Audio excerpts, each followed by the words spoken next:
یہ فیملیز یہاں پر موجود ہیں اور آپ ان کی ہی زبانی یہ ساری داستان سنیے. آنکھوں میں آنسو ہیں, چہروں پہ سوال ہیں.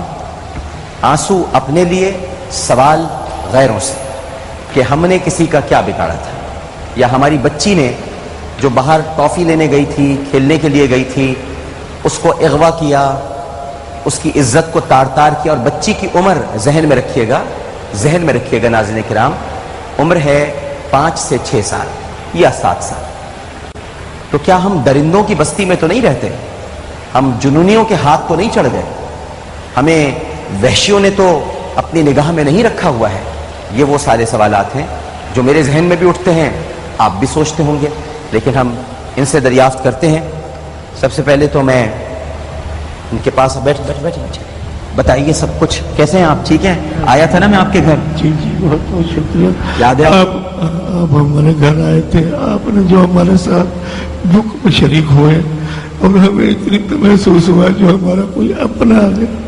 نہیں مگر حکومت نے ہمارے ساتھ کسی قسم کی. بتائیے لوگوں کو ہوا کیا تھا بچی کے ساتھ؟ میری بچی کے ساتھ پتا جو اس کو 6 اپریل کو اٹھا کے انہوں نے جا کے ایسی جگہ پہ جا کے قتل کیا. اس کی زندگی کے ساتھ جو کھیلا, اس کے ساتھ زیادتی کی انہوں نے, اور اس کے گلا کاٹ کے اس کو جگہ پھینک دیا. ہمیں 18 تاریخ کو ہمیں بچی ملی, اور 18 تاریخ کے بعد ہمیں کسی نے ابھی تک حکومت سے, در سے, وزیر اعظم سے ہم نے بہت اپیلیں. بچی کی عمر کیا تھی؟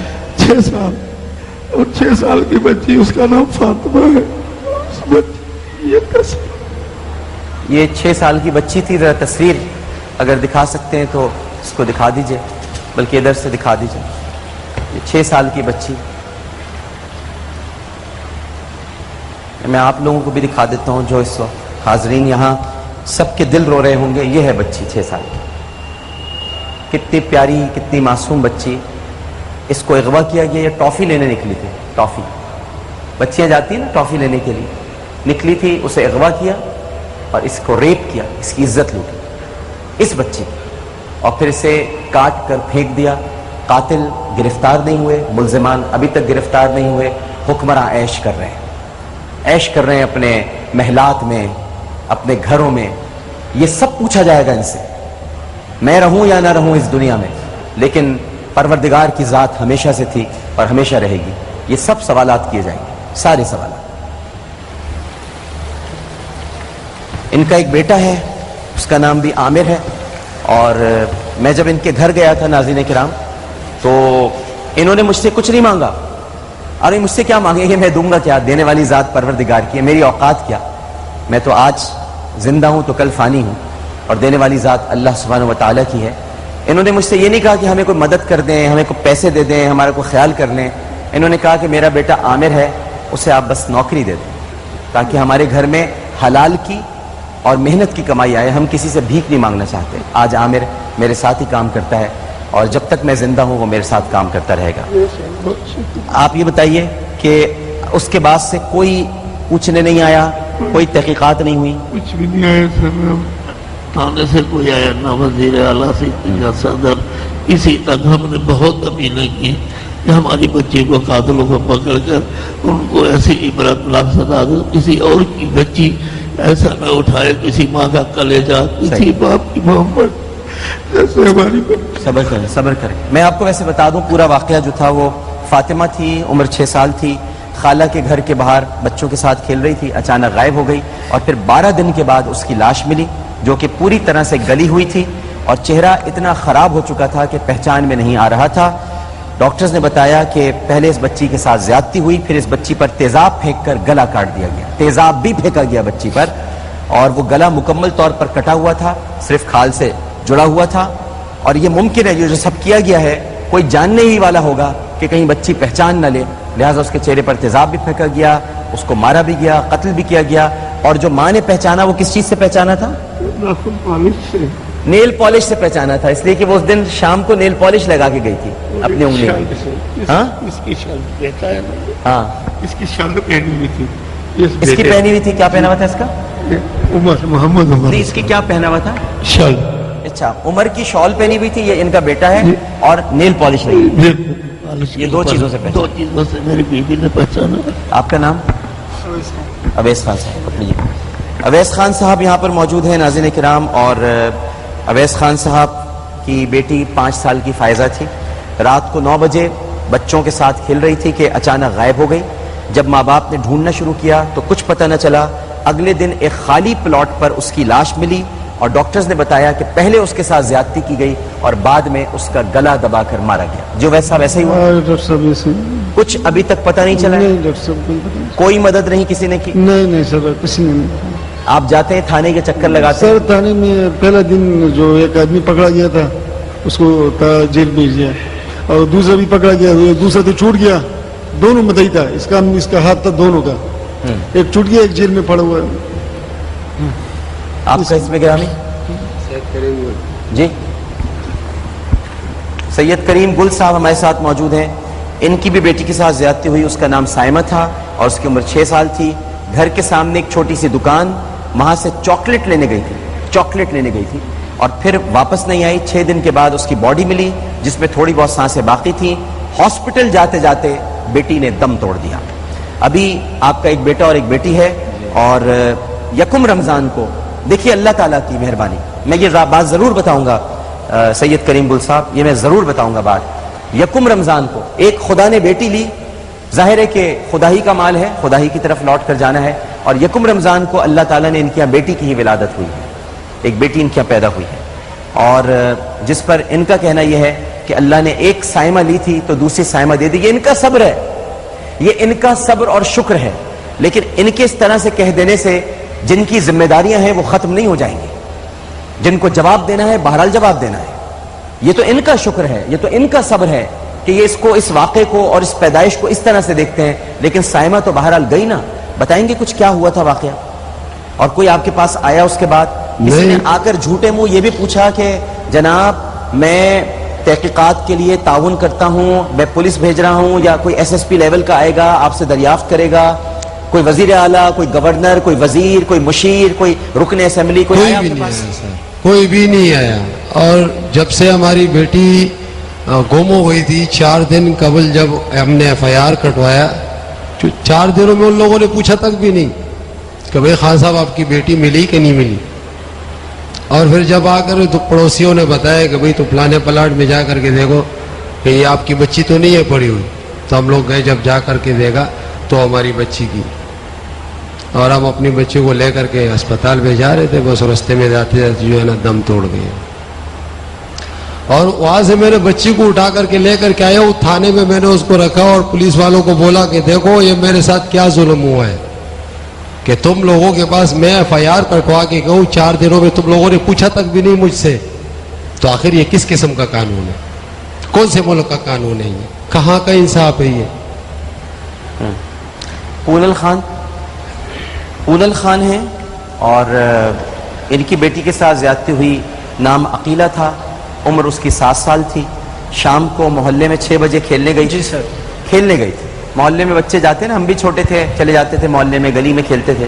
اس کے بعد رات سے ماں باپ نے ڈھونڈنا شروع کیا اور جب کچھ پتہ نہیں چلا تو تھانے میں جا کر انہوں نے رپورٹ لکھوائی اور اگلے دن صبح 10 بجے بچی کی لاش ملی. یہ سوچئے, میں تو کہہ رہا ہوں آپ سے, لیکن تھوڑی دیر کے لیے خدا کا واسطہ تصور کریں کہ بچی کی لاش ملی. یہ لکھنا جملہ اور کہنا بہت آسان ہے, ملی تو ان کو نا. یہ کیسے لاش لے کر آئے ہوں گے؟ جناح ہاسپٹل والوں نے ان کو بتایا کہ بچی کے ساتھ زیادتی ہوئی ہے جی. اور پھر اس کو گلا گھونٹ کر مار دیا گیا. یہ آپ کی اہلیہ؟ جی. بتائیے ذرا کیا ہوا میرے بھائی. میں تو بہت یہ سارے واقعات سن کر اور میں یہ سوچتا ہوں کہ بچیوں کی عزتیں لٹ رہی ہیں, اغوا کیے جا رہے ہیں, ٹارگٹ کلنگ ہو رہی ہے, لاشیں گر رہی ہیں, بے روزگاری, لوڈ شیڈنگ, مہنگائی. پھر بھی یہ اللہ کا کتنا کرم ہے کہ اس نے ہمیں رمضان عطا فرما دیا. ورنہ ہمارے اعمال ایسے نہیں تھے کہ ہمیں رمضان جیسی نعمت ملتی. بتائیے پونل بھائی. سر میں شکر گزار ہوں آپ کا کہ آپ ہمارا احساس کرتے ہیں کہ لاوارث لوگ ہیں, ان کا کوئی نہیں ہے. آپ مسلسل ہمیں دوسری بار بلا رہے ہیں, ورنہ پولیس حکومت ہماری ہم سے پوچھ بھی نہیں رہی بھئی آپ کون ہیں, آپ کے ساتھ کیا ہوا. ان کو بھی یہی کرنا چاہیے تھا جو آپ کر رہے ہیں, ہمدردی. آپ کچھ ہمیں دیتے تو نہیں, لیکن پوچھ تو لیتے بھئی آپ کے ساتھ کیا ہوا, کیا ظلم ہوا آپ کے ساتھ. لیکن آج تک کسی نے ہم سے یہ نہیں پوچھا کہ بھئی آپ کے ساتھ کیا ہوا. سر آپ کے ہم شکر گزار ہیں نہیں میں جو ہمارے دکھ میں آپ شریک اللہ کا ہیں. شکر. آپ بتائیں مجھے ایک تو آپ سب لوگ بتائیے گا بھی کچھ میں اور مزید کر سکتا ہوں آپ کے لیے. ہمارے لوگ بھی آپ کو دیکھ رہے ہیں بالکل صحیح اور اس وقت پوری دنیا میں آپ کی بات. میری بہن کو دیجیے, کچھ کہنا چاہ رہی ہیں, ان کو دیں. کچھ نہیں کہہ کچھ کہہ سکتے نہیں, کچھ نہیں سر. آپ دکھ نہ کریں. مجھے پتا ہے کہ میں یہ بات بڑی عجیب سی کہہ رہا ہوں آپ سے, بالکل صحیح کہہ رہے بہت ہیں. غلط بات میں آپ سے کہہ رہا ہوں. میں بہت معافی مانگتا ہوں, میں آپ سے کہہ رہا ہوں کہ آپ دکھ نہ کریں. میں کیسے کہہ رہا ہوں آپ سے کہ آپ دکھ نہ کریں؟ آپ کی بیٹی چلی گئی, لیکن میری پیاری بہن کریں تو کیا کریں یہ بتائیے. یہاں تو کوئی سننے کو تیار نہیں ہے, یہاں تو کوئی آنے کو تیار نہیں ہے. صحیح کہہ رہے ہیں. کسی کو احساس ہی نہیں ہو رہا. احمد علی صاحب, بالکل اویس بھائی, کسی کو احساس ہی نہیں ہو رہا. میں تو حیران ہوں. یعنی میں نے آپ کے یہاں آیا تھا, ملاقات ہوئی, آپ پروگرام میں تشریف لائے, گھر بھی گیا میں تو چلا گیا. میں چلیے ٹھیک ہے, میں 10 بار آؤں گا, میرا گھر ہے, آپ کا گھر میرا گھر ہے. لیکن جن کی ذمہ داری ہے, جن کو آ کر ظالموں کو گردن سے پکڑنا چاہیے. یہ کوئی غضب خدا کا. 6 سال کی بچیوں کی عزتیں لوٹ رہے ہیں یہاں پر لوگ, انہیں قتل کر کے پھینک رہے ہیں اور کوئی سوال ہی نہیں کر رہا. جی بچوں کے ساتھ زیادتی کر بچوں رہے کے ہیں. ساتھ معصوم بچوں کے ساتھ جو 4 سال کی 5 سال کی بچی ہے ان کے ساتھ زیادتی کر رہے ہیں. یہ صدر صاحب کے پاس سوچنا چاہیے, ہاں وزیر اعظم کو سوچنا چاہیے. جو بچی ہماری ملک کی ہے, ہمارے پاکستان کے باہر کے نہیں ہے, یہ درجے جنہوں نے ایسے معصوم بچوں کے ساتھ زیادتی ہے اور قتل بے دردی بے رحمی سے. احمد علی صاحب ایک کام کیجئے, آج آپ یہ جو آپ کی آنکھ میں آنسو ہیں نا, انہیں ضائع مت ہونے دیں. کیمرے کی طرف دیکھ کر ایک آدمی سے کہیے, اس کا نام ہے Iftikhar Chaudhry, chief justice of Pakistan. اس سے کہیں یہ آپ کی پٹیشن جا رہی ہے اس وقت, آپ ان سے کہیں کہ میری بچی کی جو عزت لوٹی گئی ہے آپ نوٹس لیں اس کا. جناب چودھری افتخار چودھری صاحب سے میں پھر صدر وزیر اعظم کے بعد انہوں سے اپیل کرتا ہوں کہ ہمارے ملک کے اندر جتنے بھی بچیاں معصوم بے گناہوں کے قتل ہو رہے ہیں اور انہیں روک تھام کے رہے ہیں, ان کے اصل قاتلوں کو پکڑنا اور سارے پورے قانون کے کچہرے میں لا کر انہیں کڑی سے کڑی سزا اور عبرتناک سزا دیں جو اللہ پاک نے قرآن میں حکم دیا ہے. جو قتل کا بدلہ قتل, آگ کا بدلہ آگ, چاپ ناک کے بدلے ناک, پورا جسم گیا. جسٹس صاحب کو بتائیے آپ کی بچی کے ساتھ کیا ہوا, بتائیں ان کو, یہ سمجھ لیں آپ کی پٹیشن جا رہی ہے. میری بچی کے ساتھ انہوں نے اغوا کرنے کے بعد اس کے ساتھ زیادتی کی, اس کا گلا کاٹا اور اس کے چہرے پہ تیزاب ڈال دیا 10 سال پر. میں نے صدر صاحب سے میں نے بہت اپیلیں کی, ہر چیلنج والے میرے پاس وہاں آئے, انٹرویو میں کہا صدر اور وزیر اعظم کو کہ میری بچی کے زیادتی کرنے والے اور ان سب قاتلوں کو پکڑ کے عبرتناک سزا دی جائے.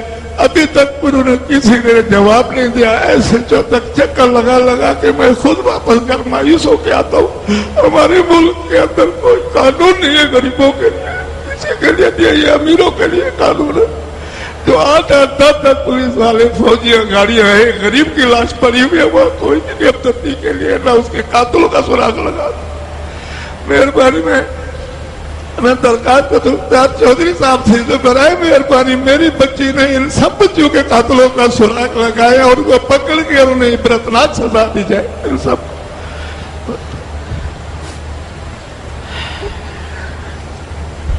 ناظرین کرام, یہ بڑی بکھری ہوئی داستانیں ہیں.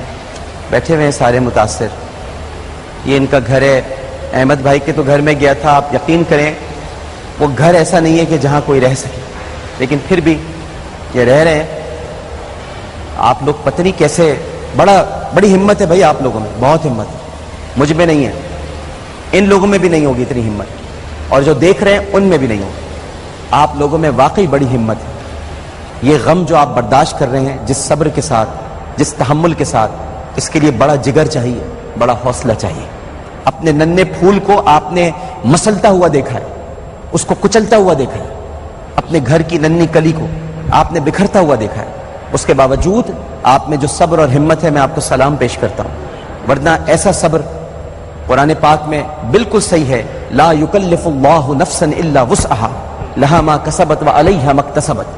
اور پھر یہی کہوں گا کہ ربنا لا تؤاخذنا ان نسینا او اخطانا, ربنا ولا تحمل علینا اسرا کما حملته علی الذین من قبلنا, ربنا ولا تحملنا ما لا طاقة لنا به واعف عنا واغفر لنا وارحمنا انت مولانا فانصرنا علی القوم الکافرین. اور کیا کہہ سکتے ہیں ہم؟ اپنے رب سے ہی فریاد کر سکتے ہیں. رب تو سب دیکھتا ہے, سب جانتا ہے. میرے اور بھی ایسے ہی مہمان وہاں آئے ہوئے, ان کے پاس جاتا ہوں, پھر آپ کے پاس آؤں گا. آپ یہیں پہ تشریف رکھیے گا. میں کچھ کر تو نہیں سکتا, لیکن آپ کا دکھ ضرور بانٹوں گا. آپ کے ساتھ ہوں, ہمیشہ ساتھ ہوں, ہمیشہ ساتھ ہوں. آپ جانتے ہیں میں آپ سب کے ساتھ ہوں ہمیشہ. کبھی آپ یہ مت سمجھیے گا کہ میں آپ کے ساتھ نہیں, میں ہمیشہ آپ کے ساتھ ہوں. آپ کا درد بانٹنے کے لیے آپ کے پاس بیٹھوں گا آ کے. ایک کالر ہمارے ساتھ موجود ہے. السلام علیکم. السلام علیکم. السلام علیکم. وعلیکم السلام. جی کون صاحب بات کر رہے ہیں؟ شہزاد انور بات کر رہا ہوں, رائے لاہور سے. کیسے ہیں آپ؟ الحمدللہ شہزاد انور صاحب. جی شہزاد انور صاحب, میں آپ کی توجہ اس طرح مبذول کروانا چاہوں گا کہ واقعی یہ بہت افسوسناک واقعات ہیں جن پہ آپ کو روشنی ڈال رہے ہیں. جی بہت افسوس کی بات ہے کہ اس بات پہ جتنے افسوس کیا جائے کم ہے. جی. لیکن آپ کے اس پروگرام کرنے کا مقصد میں بتاتا چلوں کہ ہمارے وہ کرپٹ ترین حکمران جی جو ہماری بیٹی ڈاکٹر عافیہ صدیقی جو کہ عالمی سطح پہ پوائنٹ گیا ہے اس کو نوٹ آؤٹ نہیں کر سکے, یہ ایک شہر میں ہونے والی زیادتی کا کیا کریں گے؟ صحیح کہہ رہے ہیں, بالکل صحیح. میں آپ سے اتفاق کرتا ہوں, آپ درست کہہ رہے ہیں. یہ بات چھوٹی نہیں ہے. جی ڈاکٹر عافیہ صدیقی کی بات بھی چھوٹی نہیں تھی. کسی بھی بیٹی کی عزت بات چھوٹی نہیں ہو سکتی. صحیح. لیکن جو بات ہماری جس بیٹی کی عزت ایک بین الاقوامی لیول پہ چلی گئی, ہر ملک کو پتا چل گیا کہ یہ پاکستان کی بیٹی ہے اور امریکہ غلط کر رہا ہے. ہمارے حکمران, ہمارے چیف جسٹس, ہمارے وزیر اعظم, ہمارے گورنر, کوئی بھی کسی نے اف تک نہیں کی. ان کا ریمنڈ ہے بس پکڑا گیا, انہوں نے دن سے رات نہیں ہونے دی, ان کو نکال کے لے گئے. اور ہمارے ملک کی بیٹی کو یہ نہیں نکال سکتے. بلکہ مجھے اجازت دیجیے تو میں جملہ کہوں کہ ہم نے تو قصاص اور دیت کے اسلامی قانون کو بیچ دیا. یہ مجھے آپ کہنے دیجیے. ہم نے تو قصاص اور دیت کی جو قانون تھا اس کو بھی ہم نے بیچ دیا, اس کا بھی خیال نہیں کیا. ہم نے اس پر سودا کیا ہے, اس پر گیم کھیلا ہے. ہم مسلمانوں نے قصاص اور دیت پہ گیم کھیلا ہے. ہم نے یہ سب سے زیادہ ہم نے دردناک کام کیا ہے. بہرحال ہمارے ساتھ کچھ مہمان موجود ہیں, آپ سے باتیں بھی ہوں گی. میں پہلے آپ کے پاس آتا ہوں. آپ اظہار صاحب بیٹھے اظہار صاحب تشریف رکھیے. اظہار صاحب جو ہیں وہ اب ناظرین کرام آپ کا وقت آ رہا ہے اور آپ نے کال کر دی ہے. یہ سارے وہ لوگ ہیں جن کی آپ نے مدد کر دی ہیں, اور یہ شہر و مواسات ہے, یہ مہینہ مدد کرنے کا ہے, ہمدردی کا ہے. اور جو اس مہینے میں آپ کو پتہ ہے اس میں بہت نیکیاں ہوتی ہیں, دگنی ہو جاتی ہیں. آپ جتنی مدد کریں گے اتنی ہی زیادہ اللہ سبحانہ و تعالیٰ اس کا اجر دے گا, اس کا ثواب ملے گا. اظہار صاحب ہمارے ساتھ موجود ہیں. اظہار صاحب ایک چوکیدار ہیں اور تعلیمی لحاظ سے آپ گریجویٹ ہیں. جی یہ گریجویشن کی سیکنڈ کلاس میں کی ہے. معمولی آمدنی میں آپ اپنے 4 بچوں کو پال رہے ہیں, اور 4 بچوں میں 2 لڑکے اور 1 لڑکی, اور ایک نہ سمجھ میں آنے والی بیماری میں مبتلا ہے. جی اچھا جی. اس بیماری میں ناظرین کرام ذرا توجہ سے سنیے گا پلیز. یہ بہت امپورٹنٹ سیگمنٹ ہوتا ہے میرا, اس لیے کہ یہ میرا نہیں ہے یا آپ کا. اس میں مدد کا موقع ملتا ہے. ہم بڑے خوش نصیب ہیں کہ ہمیں موقع مل رہا ہے, ورنہ نہیں ملتا جی. یہ موقع مل رہا ہے کہ ہم کسی کے آنسو پوچھ سکیں, کسی کا دکھ درد بانٹ سکیں, کسی کی مدد کر سکیں. تو آپ سنیے گا غور سے. جو نہ سمجھ میں آنے والی بیماری ہے اظہار صاحب کے بچوں کی, وہ یہ ہے کہ اس میں ان کے بچوں کی ہڈیاں خود بخود ٹوٹ جاتی ہیں. خود بخود ٹوٹتے ہیں, خود بخود. جی. اور پھر وہ چل پھر نہیں سکتے, اور ان کے علاج پر سب کچھ خرچ کر چکے ہیں, اور اب نوبت فاقہ کشی کی آ گئی. بالکل ایسے ہی. یہ ہے بچے, دیکھیں ان کی یہ ہڈیاں. بیٹا دکھانا. یہ دیکھیں آپ, یہ دکھائیں آپ. بیٹا ادھر, بیٹا تکلیف تو نہیں ہوگی. یہ دیکھیں, یہ ان کی ہڈیاں خود بخود ٹوٹ جاتی ہیں بچوں کی. یہ آپ دیکھ سکتے ہیں. یہ ہے بیٹا, اس کا بھی ایسے ہی ہوا ہے. اچھا یہ دیکھیں آپ, یہ ہے, یہ میرا بھائی ہے. بیٹا دکھانا بیٹا. یہ دیکھیے آپ, یہ کوئی ایک ایسی بیماری ہے جس کے بارے میں یہ سمجھ نہیں آ رہی ہے. آپ نے ڈاکٹرز کو تو دکھایا ہوگا. یہ میری بہن ہے پیاری سی, اور ادھر آنا بیٹا, آ جاؤ میرا. یہ اس کی بھی ساری ہڈیاں یہ سب ٹوٹ گئی. اس کا آپریشن بھی کرا چکے ہیں ڈاکٹر صاحب. ویسے رڈ وغیرہ ڈلائی تھی, کوئی فائدہ نہیں ہوا اس سے. تو ڈاکٹرز نے کیا کہا ہے؟ ابھی اس کی تو کنڈیشن بہت خراب ہے, یہ آپریشن وغیرہ کے لیے راضی نہیں ہے. اس کو دکھایا تھا ہم نے گولی مار پر, تو فریم وغیرہ کے لیے لے کر گئے تھے. اس کو انہوں نے 35,000 کا خرچہ بتایا, اور ان کا پہلے آپریشن کراؤ, ہڈیاں سیدھی ہوں گی اس کی, تو پھر یہ چل سکے. ڈاکٹر محمد علی شاہ صاحب سے رابطہ ہوا آپ کا؟ جی, ڈاکٹر محمد علی شاہ کو چیک نہیں کرایا. ایک بار آئے تھے تو ان سے ملاقات نہیں ہوئی تھی. اس کو دکھایا تھا تو انہوں نے بھی ٹال دیا. کچھ اوسو پوائنٹ پاؤڈر لکھ دیا تھا اور ویڈولیم